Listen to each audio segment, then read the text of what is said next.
अस्सलाम स्टूडेंट्स, मेरा नाम फ़हीम महबूब है। मैं KCC मेंबर हूँ और एक मल्टीनेशनल में as a manager finance and taxation काम कर रहा हूँ। आज का जो लेक्चर है इसमें बेसिकली छोटा सा एक कॉन्सेप्ट है। रिसेंट जो बजट में कुछ चेंजेस आई हैं उसके ऊपर एक छोटा सा लेक्चर बनाया है कि विद होल्डिंग जो एजेंट है यानी कि sale tax with holding sale tax के अंदर कौन सी जो पार्टीज़ है या कौन सी कंपनी है किसने टैक्स विद हेल्ड करना है और उसकी रिकॉर्डिंग कैसे है। काफ़ी स्टूडेंट्स के कमेंट्स बुक्स में और जो लोग प्रॉपर क्लासेस ले रहे हैं उनको भी अभी तक ये कॉन्सेप्ट क्लियर नहीं हुआ, तो इसीलिए इसके ऊपर छोटा सा एक लेक्चर बनाया है ताकि इसको हम प्रॉपर समझ सकें कि व्हाट इज़ विद होल्डिंग, कि विद होल्डिंग किसने टैक्स विद हेल्ड करना है और कितनी परसेंटेज के साथ विद हेल्ड करना है। तो सबसे पहला जो चीज़ इसमें हमने समझनी है वो ये है कि किसने टैक्स विद हेल्ड करना है। तो एक चीज़ आपने याद रखनी है कि जो कंपनी है वो as a withholding agent registered होती है, तो पहली चीज़ कि कंपनी टैक्स विद हेल्ड करेगी। उसके बाद क्योंकि गवर्नमेंट के रूल्स हैं, फेडरल गवर्नमेंट हो सकती है, सेमी गवर्नमेंट है या लोकल जो बोर्ड है, जिस तरह के DHA बोर्ड है, वाटन बोर्ड है, कैंट बोर्ड है, तो इनको जब आप कोई भी चीज़ सप्लाई करेंगे तो एज़ पर रूल उन्होंने टैक्स विद हेल्ड करना है। तो एग्जांपल क्या है कि अब इसको पहले जो एक एग्जांपल के थ्रू समझते हैं कि एक सेलर है, एक बायर है, उसने कैसे कैसे टैक्स विद हेल्ड करना है। लेकिन उससे पहले छोटा सा जो कॉन्सेप्ट है वो ये है कि अगर छोटा सा एक चार्ट हम बना लेते हैं कि टैक्स किसने विद हेल्ड करना है। ये फॉर एग्जांपल ये विद होल्डिंग एजेंट है, कौन है? कंपनी, ठीक है। उसके बाद अगर तो वो जो सप्लाई ले रहा है, जो कंपनी अगर सप्लाई ले रही है किससे, जो रजिस्टर्ड पार्टी है, ठीक है, तो यानी कि दोनों का STRN नंबर है। रजिस्टर से मुराद यहाँ पे ये है कि दोनों का STRN नंबर होना चाहिए। तो फिर जो इनवाइस के ऊपर जो टैक्स मेंशन है, लेट्स से 17% टैक्स मेंशन है, तो इसका 1/5 विद हेल्ड करना है, यानी कि इसको डिवाइडेड बाय 5 पे करना है। तो जो 20% आएगा 17% का वो हमने विद हेल्ड करना है। यानी कि इनडायरेक्टली आप ये कह सकते हैं कि अगर 17,000 GST है तो इसका जो 20% है वो विद हेल्ड करना है। उसके बाद है कि अगर तो ये अनरजिस्टर्ड है, ठीक है, या ये सस्पेंडेड है, तो दोनों केसेस में जो ग्रॉस वैल्यू है, दोनों केसेस में जो 5% of gross value with held करना है, ठीक है। तो अगर यानी कि 1 लाख की उन्होंने इनवाइस आपको दी, यानी कि जिससे आपने चीज़ें ली उन्होंने आपको 1 लाख की इनवाइस दी, उसके ऊपर GST मेंशन नहीं था, तो आपने 5% इसका विद हेल्ड करना, यानी कि 5,000 ये विद हेल्ड हो जाएगा। तो उसके बाद आता है अगला पॉइंट कि अगर कोई कंपनी है और उसने होलसेलर, डिस्ट्रीब्यूटर या रिटेलर से चीज़ें परचेज़ की हैं, तो जो टैक्स मेंशन होगा, लेट्स से ये टैक्स मेंशन है, तो इसको डिवाइडेड बाय 10 करना है और जो अमाउंट आएगी एक्स अमाउंट उसको विद हेल्ड कर लेना है, ठीक है। ये तो थी कुछ फंडामेंटल रिक्वायरमेंट्स के किसने टैक्स विद हेल्ड करना है, किसका कितने % विद हेल्ड होना है, और अगर होलसेलर, रिटेलर या डिस्ट्रीब्यूटर है तो उसकी कितनी अमाउंट है। अब हम आते हैं जो मेन इसका जो रिक्वायरमेंट है वो ये है कि इसको सिस्टम में रिकॉर्ड कैसे करना है ताकि जो रिकन्सिलेशन है टैक्स के साथ वो प्रॉपर उसकी रिकन्सिलेशन हो सके। तो इसको एक डबल एंट्री के थ्रू समझते हैं। लेट्स से ये सेलर है और ये बायर है। तो मिसाल के तौर पे एक प्रोडक्ट है, प्रोडक्ट A आप सेल कर रहे हैं, यानी कि सेलर ने प्रोडक्ट A सेल की, 1 लाख रुपये उसकी प्राइस थी, 17% उस पर GST था और जो टोटल अमाउंट बनती है वो लेट्स से 1,17,000 है।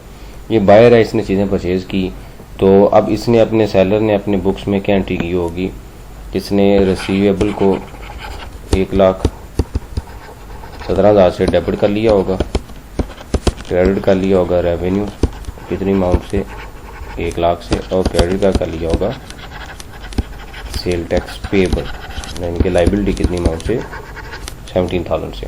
अब इसने जब चीज़ें परचेज़ की तो इसने क्या किया होगा, स्टॉक को डेबिट कर लिया होगा 1 लाख से, डेबिट क्या कर लिया होगा, इनपुट टैक्स 17,000 से, और क्रेडिट क्या कर लिया होगा, वेंडर, यानी कि जिससे चीज़ें परचेज कर रहे हैं। तो ये इसका क्रॉस रिलेशनशिप है दोनों का, यानी कि दोनों एक ही ट्रांजेक्शन को हम दोनों देख रहे हैं। अब जब इसने पेमेंट की, eight the time of payment पे क्या हुआ कि इसने, अब ये हम ज्यूम करते हैं कि इनकम टैक्स नहीं है, इसको हम इग्नोर कर रहे हैं, तो इनका स्टेटस क्या था, ये दोनों कंपनी है, यानी कि ये जो सेल कर रहा है वो भी कंपनी है और जो बाई कर रही है वो भी कंपनी है। तो जब इसने पेमेंट की है तो जैसे हमने अभी पीछे रूल देखा है तो इसका 20% विदहेल्ड करना है और 80% पे कर देना है। तो लेट्स से इसका 20% बनता है 3400। एग्जाम्पल है, जस्ट हो सकता कम या ज़्यादा बने, लेकिन जस्ट एग्जाम्पल है, ठीक है। जब इसने पेमेंट करनी है तो ये कंपनी क्या करेगी, या हम इसको राउंड फिगर कर लेते हैं, इसको हम 4000 कर लेते हैं, ठीक है। तो इस कंपनी ने पेमेंट की तो इसने क्या किया कि वेंडर को डेबिट कर लिया कितनी अमाउंट से, 1,13,000 से, और बैंक को क्रेडिट कर दिया 1,13,000 रुपये से। अब ये तो थी उसने जब पेमेंट की। अब आता है क्वेश्चन कि जी इसने जब पेमेंट रिसीव की तो इसने क्या किया होगा, इसने बैंक को डेबिट कर लिया होगा 1,13,000 से और रिसीवेबल को क्रेडिट कर दिया होगा 1,13,000 से। अब वेंडर के लेजर में 4000 स्टैंड हो रहा है, इस रिसीवेबल के लेजर में 4000 स्टैंड हो रहा है। अब इसको रिकनसाइल कैसे करना है, तो हम पहले एग्जांपल ये देखते हैं कि लेट्स से ये जो कंपनी थी, कंपनी ए जो थी, इसको हम कंपनी ए सेलर यानी कि सेलर ए है, ये बी है। तो इसने क्या किया, इसने अपनी रिटर्न जब फाइल करनी है, चूँकि इसने तो रिटर्न में अपने नेक्जर सी के अंदर, यानी कि जैसे हमने रिटर्न के अंदर हमने पढ़ा था कि नेक्जर सी के अंदर इसे अपने सारी की सारी सेल दिखानी है और सेल के ऊपर क्या है, आउटपुट टैक्स है। तो इसका आउटपुट टैक्स कितना है, 17,000, यानी कि इसने गवर्नमेंट को पे करना है। लेकिन 17,000 में से इसने 13,000 रुपये तो भी रिसीव कर लिया, लेकिन 4,000 तो इसको रिसीव नहीं हुआ। तो इसको कैसे रिकॉर्ड करना है, अब ये 4,000 कौन पे करेगा, 4,000 as a withholding agent company B pay करेगी और उसके बाद उसका जो चलान है वो उनको चलान दे देगी। अभी इसके जो नोट्स हैं उसके अंदर चलान का प्रॉपर फॉर्मेट है कि वो कैसे हमने देना है। अब इसने जब पेमेंट की तो इसने क्या किया, इसके सेल टैक्स के लेजर में बैलेंस आ रहा है, इसने क्या किया, डेबिट सेल टैक्स को कर लिया, सेल टैक्स पेबल को, क्योंकि ये अमाउंट बेसिकली 17,000 सारी की सारी पे करनी थी कंपनी ए ने, लेकिन चूंकि रूल है उसमें 13,000 कंपनी ए पे करेगी और 4,000 ऑन बिहाफ ऑफ कंपनी ए कौन पे कर रही है, कंपनी बी। तो इसका मतलब क्या हुआ कि हमने सिर्फ एक सिस्टम के अंदर डॉक्यूमेंटेशन की एडजस्टमेंट करनी है। गवर्नमेंट को पूरी अमाउंट मिली है 17,000, बस उसने 13,000 आपने पे की और 4,000 कौन सी पे कर रही है, कंपनी बी।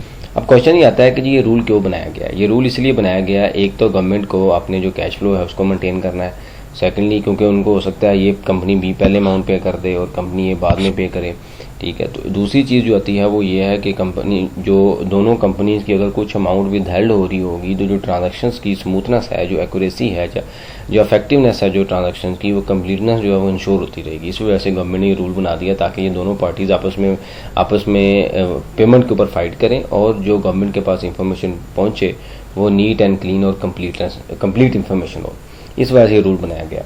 अब क्या होगा कि इस पार्टी ने 17,000 डेबिट किया और क्रेडिट क्या कर देगी ये पार्टी रिटर्न के साथ, यानी कि at the time of return.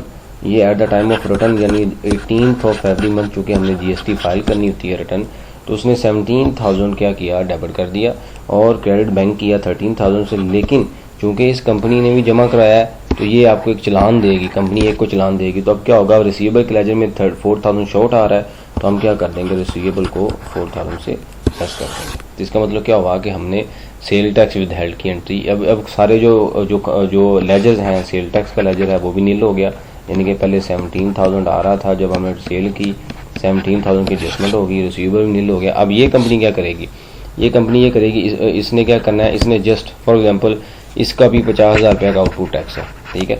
तो इसने यानी कि इसने आगे कंपनी सी को सेल की होंगी चीज़ें, जैसे कंपनी ए ने कंपनी बी को सेल की और उसका जो टैक्स बन रहा है वो 17,000 है, इसका लेट से 50,000 बन रहा है। तो इसने क्या किया, अपने सेल टैक्स के लेजर को डेबिट किया 50,000 से, ठीक है, और क्रेडिट कर दिया इसने बैंक 50,000 से। यानी कि हम जूम ये करते हैं कि इस अमाउंट में से कंपनी सी ने उसकी कोई पेमेंट विदहेल्ड नहीं की, या ये आफ्टर विद होल्डिंग पेमेंट आ रही है। और उसके बाद क्या करेगा ये, क्योंकि 4,000 भी इसने पे किया रिटर्न के साथ, तो वेंडर को 4,000 से कंपनी बी डेबिट कर देगी और क्रेडिट क्या कर देगी, बैंक। इसका मतलब यह है कि बैंक यहाँ पे 4,000 हो रहा है क्रेडिट, तो ये जब किसको पेमेंट होगी, एफबीआर को। तो इसका मतलब क्या हुआ कि इस 17,000 का 13,000 रुपये कंपनी ए ने पे किया आउटपुट टैक्स का और 4,000 कंपनी बी ने पे किया और गवर्नमेंट को कितना रिसीव हुआ, 17,000। तो ये छोटा सा कॉन्सेप्ट था विदहोल्डिंग सेल टैक्स का। सबसे पहले आपने याद रखना है कि सेल टैक्स किसने विदहेल्ड करना है, जो कंपनी है वो as a withholding agent registered होती है और उसने टैक्स विदहेल्ड करना है। अगर तो कंपनी से चीज़ें परचेज कर रही है, दोनों रजिस्टर्ड हैं, तो 20% आपने विदहेल्ड करना है ऑफ जो सेल टैक्स की अमाउंट है उसका। लेकिन अगर होलसेलर, रिटेलर या डिस्ट्रीब्यूटर को पे कर रही है तो फिर जो 1/10 ऑफ जो इनवाइस है के ऊपर सेल टैक्स मेंशन होगा वो विदहेल्ड करना है। उसके बाद अगर तो दोनों अगर किसी अनरजिस्टर्ड से या किसी ऐसे कस्टमर से आप परचेज कर रही है, कंपनी परचेज कर रही है जो जिसके एक्टिव सस्पेंडेड है, तो वो 5% ऑफ ग्रॉस अमाउंट पे कैलकुलेट करना है, यानी कि 1 लाख की इनवाइस है तो उसके ऊपर 5% भी ऐड करना है। उसके बाद प्रॉपर हमने डबल एंट्रीज देखी तो इसकी रिगार्डिंग कैसे, इसकी रिगार्डिंग इसलिए ज़रूरी है, इसकी रिकन्सिलेशन इसलिए ज़रूरी है कि जब कल को कभी नोटिस आएगा तो आपके जो सारे जितने भी लेजेस हैं वो सारे नीट एंड क्लियर होंगे, रिटर्न के साथ मैच होंगे।